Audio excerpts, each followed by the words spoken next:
இட்லி, தோசை, சப்பாத்திக்கெல்லாம் சூப்பரான எக் கறி இந்த மாரி ஒரு தடவ ட்ரை பண்ணி பாருங்க. ரொம்ப ஈஸியா செஞ்சிடலாம் வாங்க எப்படின்ட்டு பார்க்கலாம். ஒரு பேன்ல கொஞ்சமா தேங்காய் எண்ணெய் சேர்த்துட்டு 2 வெங்காயம், கொஞ்சம் கருவேப்பிலை சேர்த்து வதக்கிடலாங்க. அது கூட கொஞ்சமா குருமிளகு, கொஞ்சம் சீரகம் சேர்த்துக்கலாம்.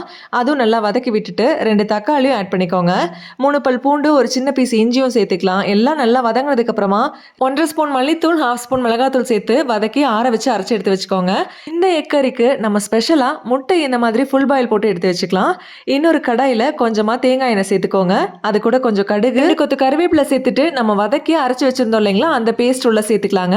எல்லாம் இந்த மாதிரி ராஸ்மெல் போற வரைக்கும் குக் பண்ணி எடுத்துட்டு கூடவே தேவையான அளவுக்கு தண்ணி சேர்த்துக்கோங்க. கூடவே சால்ட்டும் ஆட் பண்ணிட்டு நம்ம ஹாஃப் பாயில் போட்டு வச்சிருந்த எக்கை உள்ள சேர்த்துட்டு இந்த மாதிரி 2 சைடும் திருப்பி போட்டா போதும். ரொம்ப குக் ஆகணும்னு அவசியமே இல்லை. இந்த ரெசிபியோட டேஸ்ட்டை இன்னும் கொஞ்சம் தூக்கலாக்குனது அபினிஷாவோட மரச்செக்கு தேங்காய் எண்ணெய் தாங்க. அவங்க கிட்ட இன்னும் நிறைய ப்ராடக்ட்ஸ் இருக்கு. அவங்க பேஜும் டேக் பண்ற, மறக்காம ஃபாலோ பண்ணிக்கோங்க.